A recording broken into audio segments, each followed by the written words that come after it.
This episode of Another Great Day is brought to you by Bluetooth. Great for headphones, terrible for your teeth. It's Monday, February 6, 2023. I'm Aaron, and this is my co-host, Chris. Hello. And we'd like to welcome you back to Another Great Day, the podcast your grandma keeps asking you to listen to, and you should listen to her. Well, thanks for joining us on location here at the Another Great Day Castle. That's right. Due to our overnight success, Chris and I were able to purchase a castle for the podcast. Hey, Chris, I know this is a weird place to talk about this, but I'm kind of nervous about owning a castle. Why would you be nervous about owning a castle? Nothing bad has ever happened in a castle, ever. You know, I'm tempted to believe you, but every movie I've ever seen or video game I've ever played always has the bad guy living in a castle. Like, what if some Italian plumbers think their princess is here, but she's not? She's in another castle. There is no need to worry. If we just build a nice moat, put some alligators in, and maybe get a fire-breathing dragon, some wizards, we should be set. Okay. Wait. Is it just me, or does that sound like we're the bad guys? Yeah, I think, good call. Let's replace all of that with a ball pit and some silly string. Woohoo! Now you're talking. Let's do it. Well, we may not have a real castle to live in, but our star of this day in history sure does. Check it out. On this day in history, King George VI dies and Elizabeth becomes queen. Now, you may know of King George VI from the movie The King's Speech, in which Colin Firth plays King George as he works with a speech therapist to overcome his stammer in order to make radio broadcasts during World War II. You might even say he was one of the original podcasters. Nah. Anyway, since he died, this led to his daughter becoming, who was the princess at 27, becoming the Queen of England. So she became Queen Elizabeth. How about that? Alrighty. Well, this next segment is called the Question of the Day. And if you're new to this, we're going to ask a question, encourage you to take a break and answer this question with those around you. We'll give you about 10 seconds to answer. And if you need more time, feel free to pause the show and come right back. Well, since the new Ant-Man movie is coming out this week, or next week, rather, I think it'd be fun to discuss something like this. Here we go. Would you rather have the power to shrink or the power to become gigantic? We'll be right back.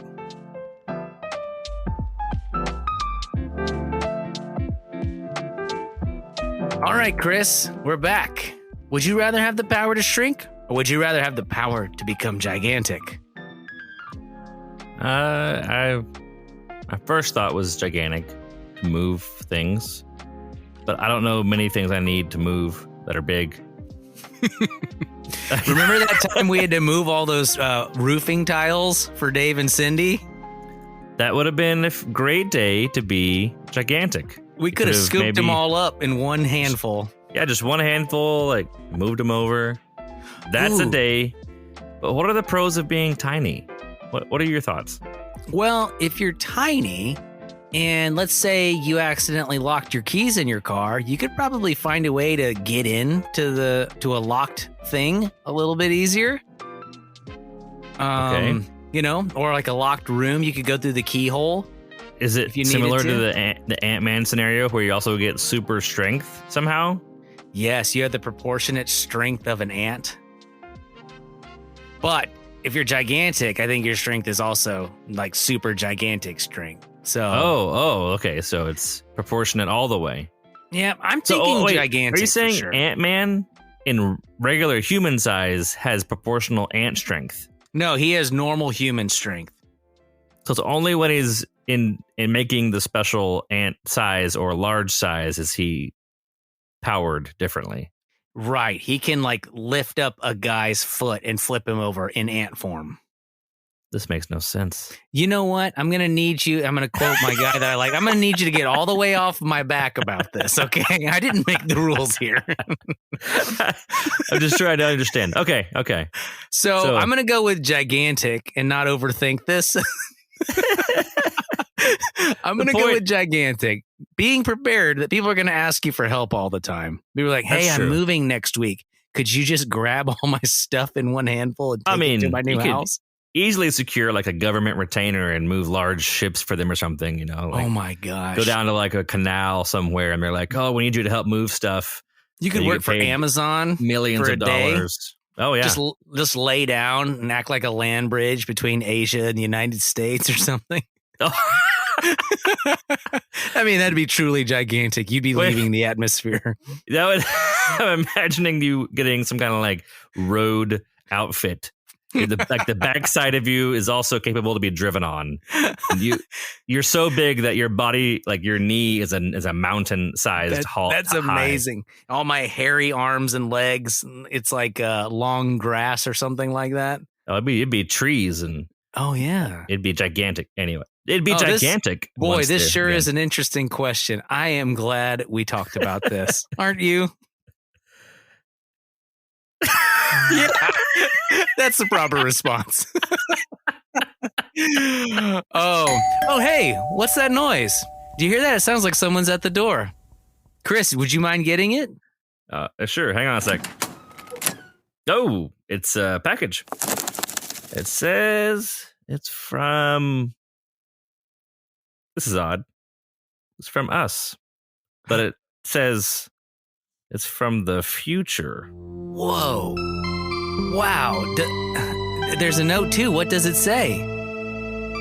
Okay, here we go. Dear Chris and AP from the past, please save these 3 dad jokes until the right time. You'll know what to do. Wow. Thanks, future us. Let's dive in. Dad jokes! Warning. Your eyes may roll so hard you lose sight, so do not listen to this while driving or operating heavy machinery. I'm afraid for the calendar, its days are numbered. Dad jokes! Well, this part of our show is called the Word of Wisdom. We'll take a proverb or a wise saying, read it to you, and then give you our take. Today's Word of Wisdom comes to us from Proverbs 29:11. A foolish person loses his temper, but a wise person controls his anger. I'll say it again. A foolish person loses his temper, but a wise person controls his anger. Imagine that a kid snatches a toy from you, and you immediately have big feelings. This moment, it feels like there is no choice but the bad choice. But wait, you want that immediate justice. You feel you need it. Your brain yells at you. There's only right and wrong, and I've been wronged. Okay, that might be true. But how we respond to wrong or mean actions is how we show the character of God in our lives. We get to show a different way. A wise person controls his anger. All right, kids, the oldest trick in the book. Take a breath and tell yourself something true, like God is still in control. Nice. I thought that this needed to also have a practical practice. You are not going to be able to take a breath in the moment unless you actually practice this. Ooh, that's good. Because you're not ready for it. You're not preparing yourself. If you're hearing it right now, then you're just hearing words from a random old guy just saying things. But random old guy with a great beard. If you practice taking a breath and thinking about feeling angry and, those times where you want to respond, you have to practice the actual part of what you do.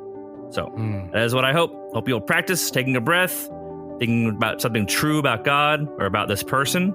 Maybe the thing that's true is God made this person, that they are worthy of being loved, just like you are worthy of being loved. So that way it takes the immediate sting out of this huge emotion you have. That's great. Well, let's practice taking a breath right now. Ready? 1, 2, 3.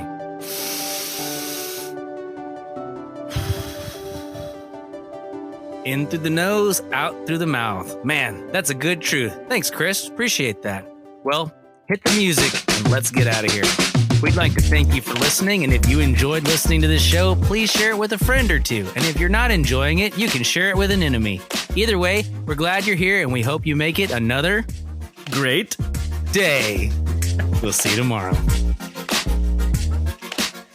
So, Chris, is there something you'd like to ask me?